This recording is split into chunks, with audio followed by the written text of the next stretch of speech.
আমাদের মাঝে উপস্থিত হয়েছে 25 নম্বর ওয়ার্ড যুব দলের সংগ্রামী সভাপতি আকাশ এবং সংগ্রামী সম্পাদক দিদি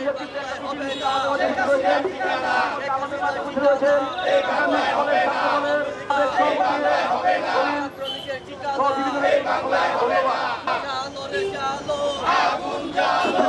আয়োজিত আজকের এই পথসভায় শিল্পাঞ্চল তেজগাঁও আতেশি সকল অঙ্গ সংগঠন বিএনপি আওয়ামী লীগের বিগত 18 বছর আওয়ামী লীগের যে ফ্যাসিস্ট ছিল এই ফ্যাসিস্টরা এখনও শেখ হাসিনা এই দেশ থেকে চলে গেছে, কিন্তু শেখ হাসিনার বহু অনুসারী পেতাব তারা এই দেশের দোসররা এখনও আছে। তারা বিভিন্ন কর্মকাণ্ড করে আমাদের উপরে পুরা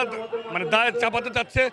সেটা প্রতিহত করার জন্যই আমরা রাজপথে আমরা সবাই একত্রিত হয়েছি এবং ইনশাল্লাহ আমরা এই যুবলীগ, এই ছাত্রলীগ, এই আওয়ামী লীগ আমরা এই দেশে প্রতিহত করব। এরা তো আসলে বিভিন্ন জায়গায় আন্দোলন মিছিল করতেছে, সেই মিছিলটা তো আপনার মনে করেন যেমন ভোরবেলা রাস্তার পাশে নীরব নির্জনে, সেইটার জন্য আমরা এলাকায় পাড়া মহল্লা ইউনিটে প্রত্যেকটা অলিগলিতে আমরা প্রতিরোধ কমিটি করে তুলছি এবং আওয়ামী লীগ যেখানেই পাওয়া যাবে সেখানেই তাদেরকে প্রতিহত করা হবে।